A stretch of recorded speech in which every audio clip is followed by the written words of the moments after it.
What's up, everybody? Matt Gajewski here, back again with the Awesemo team, talking some college football prize picks ahead of December the 28th. We have a 5-game slate, and we are going to give you 4 prize picks, 4 up, 4 down. But before we get started, make sure to hit that thumbs up button, subscribe to the channel, and hit the notification bell so you know when this and all other content goes live.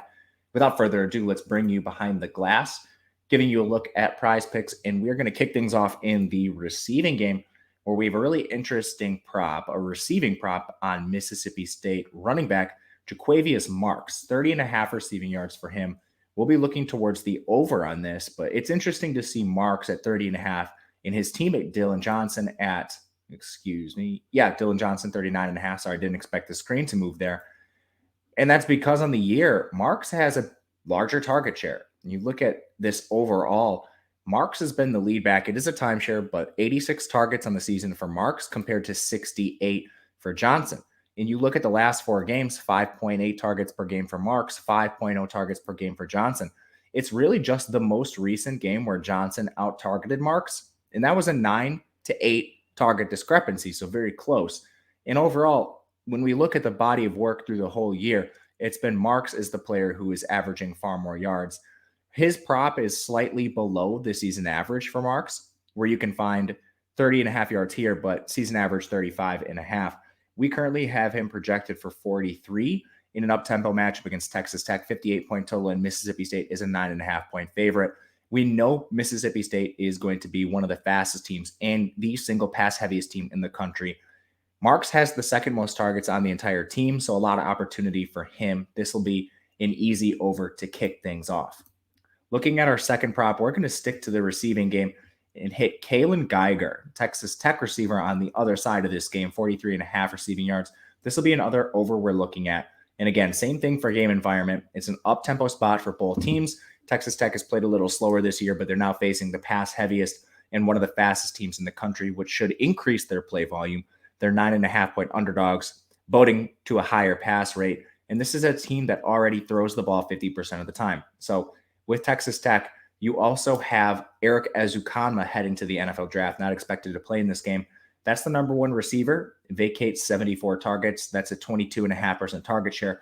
And when Ezukanma missed time earlier in the year, Geiger stepped up for that number 1 role. Geiger is a player who averaged 5 targets per game himself, 45 yards. So right now you're already getting value just based on the season-long average. Now we're removing Ezukanma from the picture, and that's not it. We don't know if Miles Price is going to play. He missed the most recent game. Dalton Rigdon missed the most recent game. There's a lot of injuries for this Texas Tech team, and they can only help Geiger if they miss time. Again, Ezukanma not expected to play, which is the biggest piece of news for this prop. And again, we'll be hitting over 43.5. Going to the run game, an interesting one here. We're going to take a look at Louisville's Malik Cunningham under 70.5 rushing yards.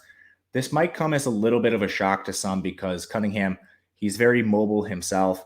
As a rusher, this guy already has 609 yards on the season, which is fantastic. It's about 3.7 yards per carry for Cunningham. But the design runs have slowed a little bit for him. He's been at 7 or fewer in each of the last 3 games. So you really need elevated scrambles from Cunningham.